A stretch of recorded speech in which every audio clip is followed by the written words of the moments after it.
Magandang hapon! Kumusta po? Narito po ulit ang update natin para sa lagay ng ating panahon ngayong hapon po ng October 13, 2023 na kung saan sa ngayon ay wala na pong anumang sama ng panahon dito sa loob ng ating area of responsibility.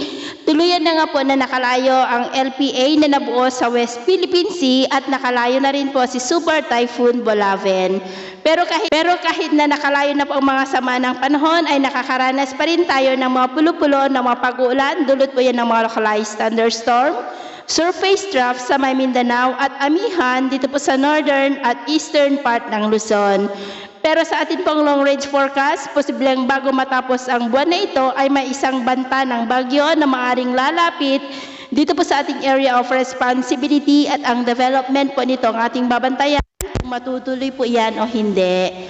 At sa lagay po ng ating panahon, ngayong hapon ay maulap na kalangitan na may mga pulupulong pag-ulan ang mararanasan po sa may Davao Region, Caraga, Northern Mindanao, Sorsogon, ilang bahagi ng Zamboanga Peninsula, Panay Island, Negros, Cebu, Leyte, Samar Provinces, Mimaropa, ilang bahagi po ng Bicol Region, Calabarzon, Metro Manila, Central Luzon at ilang bahagi ng Cordillera at Isabela. At sa susunod po ng mga oras ay posibleng mababawasan na ang mga lugar na makakaranas po ng mga isolated rains pero mag-ingat pa rin po tayo. Naman po mga baybayin, dahil po sa amihan ay maalon na po sa mga baybayin ng Ilocos Norte, Batanes, Babuyan Islands, Santa Ana, Cagayan at silangang baybayin po ng Luzon na posibleng ang mga alon ay aabot hanggang sa 2 to 2.5 meters height. Kawasan muna natin ang papalaot, lalo na po dyan sa mga may kulay pula para po mas makaiwas sa mga sakunang pangkaragatan. So, yun po ang latest update natin